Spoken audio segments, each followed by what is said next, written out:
अस्सलाम वालेकुम दोस्तों। मैं हूं परवेज संजीला। दोस्तों, पाकिस्तानी सियासत में असूल बड़ा एक अजीब सा हम इस पे हरगिज़ ये नहीं कह सकते कि पाकिस्तानी में कोई सियासत में असूल नहीं है। अगर नवाज शरीफ साहब को देखा जाए तो उन्होंने एक असूल के तहत 3 हुकूमतें अपनी जो है वो कुर्बान कर दी। दुनिया में जो सबसे ज़्यादा अजीज़ अपना आपका हमसफ़र होता है, उसको मरते हुए आखिरी लम्हों में छोड़कर पाकिस्तान वापस आ गए, असूल थे।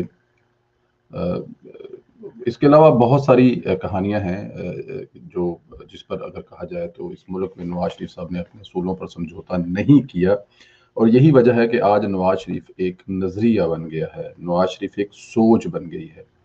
लोग अब मिसालें दे रहे हैं कि इस मुल्क में एक लीडर नवाज शरीफ ऐसा है जिसने किसी की नहीं मानी, सिर्फ अपने असूल पर खड़ा रहा, और वो असूल जो इस मुल्क की निजात का दहिंदा भी है, वोट को इज्जत दो।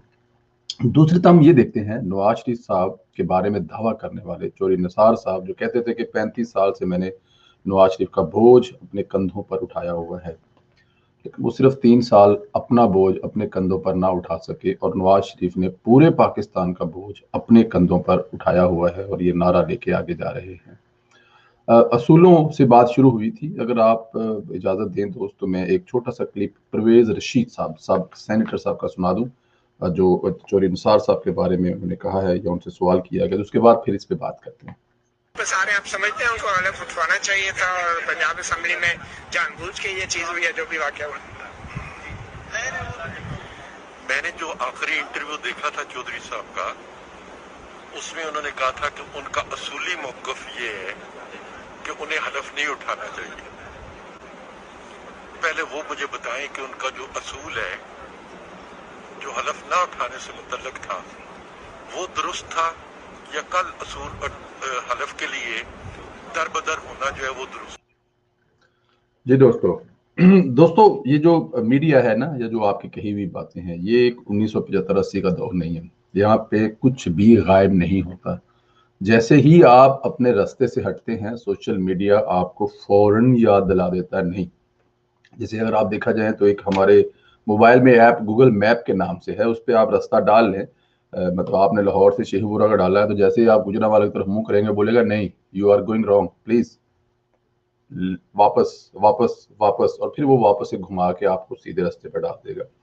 चौधरी निसार साहब ने बड़े बड़े दावे किए थे कि उनके खिलाफ करप्शन हुई है, तो उन्होंने कहा था मेरा ये ज़मीर या मैं कैसे हो सकता है कि मैं ये कह रहा हूँ कि करप्शन हुआ है, और कौमी असम्बली में मुझे धांधली हुई है, कौमी असम्बली में मुझे हरा दिया गया है, और सूबाई में मैं जीत गया हूँ, तो इसका मतलब है कि फिर मैं वहां पर अपना जो असूल है जिस पे मैं कह रहा हूँ कि मुझे हराया गया है, तो फिर मैं यहाँ पे आके ये मान लूँ कि नहीं, धांधली नहीं हुई क्योंकि मुझे जिता दिया गया। तो ऐसा हो नहीं सकता। तो मेरे असूलों के खिलाफ है कि मैं ये असम्बली का हलफ लूं। लेकिन प्रवेश साहब ने पूछा है कि चौधरी साहब पहले जी तरह वसाहत फरमा दें कि उनका कौन सा असूल ठीक है, असम्बली से हलफ ना लेने वाला जो असूल है वो ठीक था, या आज ये जो असम्बली में हलफ लेने आए हैं और उनको हलफ नहीं लेने दिया गया, वो असूल ठीक है। मेरे ख्याल में चौधरी साहब के बारे में बहुत सारी चीजें हम मशहूर थे कि चौधरी साहब जो हैं वो इतने लाडले थे कि नवाज शरीफ साहब उनसे कहते थे कि चौधरी साहब 3 दिन एक दिन से फोन चुक लिया करो, मतलब वीकेंड या किसी ऐसी चीज पर।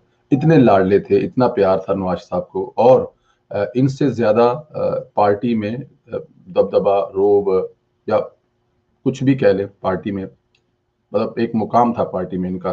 फैसले जो हैं ये मोड़ भी देते थे, और नवाज शरीफ साहब ज़ाहिर है इनकी सुनते भी थे। शायद पहली दफ़ा ऐसा था जब इन्होंने कहा था जी कि आप मोटरवे पे चले जाएं, लाहौर वापस जीटी रोड से ना जाएं, लेकिन पार्टी में एक बहुत बड़ा जो ग्रुप था जिनके वोट भी ज्यादा थे कि नहीं जी, ये अवामी इशू है और हमें अवाम से होते हुए जाना चाहिए। तो यहाँ से इतलाफात चौधरी साहब के साथ होते होते होते इस नैज पर पहुंच गए कि जब टिकटें देने की बारी आई, तो जाहिर है अगर आपने कौमी असम्बली का टिकट लेना है, पार्टी में वजूद है, तो आपको दरखास्त देनी पड़ेगी। तो चौधरी साहब ने कहा जी टिकट लेने के लिए मैंने पहले भी कभी दरखास्त नहीं दी, तो अब भी नहीं दूंगा, ये मेरा असूल है, असूल पे डटे रहे।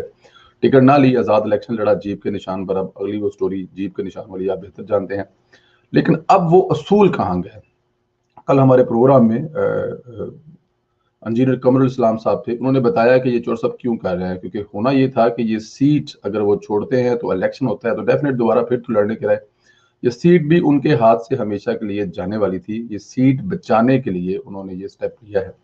اور اس کے لیے اپنے اصول قربان کیے ہیں۔ تو چوہدری صاحب تو اس سوال کا شاید جواب نہ دیں پرویز رشید صاحب کو، لیکن ہم بتاتے ہیں پرویز رشید صاحب کو کہ سر اصول یہی ہے جو اب یہ کر رہے ہیں کہ 2-4-10 دن آکڑ دکھانے کے بعد آج انہوں نے جو فیصلہ کیا ہے کہ وہ اوتھ لیں گے پنجاب اسمبلی سے، یہی اصول ہے۔ وہ والی آکڑ تھی، وہ والا ایک جھوٹا اور دکھانے والا تھا لوگوں کو، اور کچھ نہیں تھا۔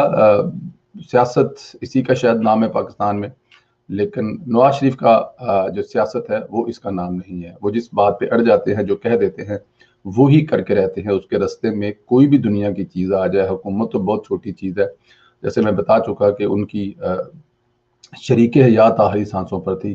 اصولوں کے لیے، پاکستان کی جمہوریت کے لیے وہ ان کو بھی آخری سانسوں پر چھوڑ کر واپس بیٹی کا ہاتھ پکڑ کر جیل میں آ گئے تھے۔ اپنا خیال رکھیں دوستو، یہ اصولوں کی جو جنگ ہے یہ پاکستان میں بس ایسے ہی چلے گی۔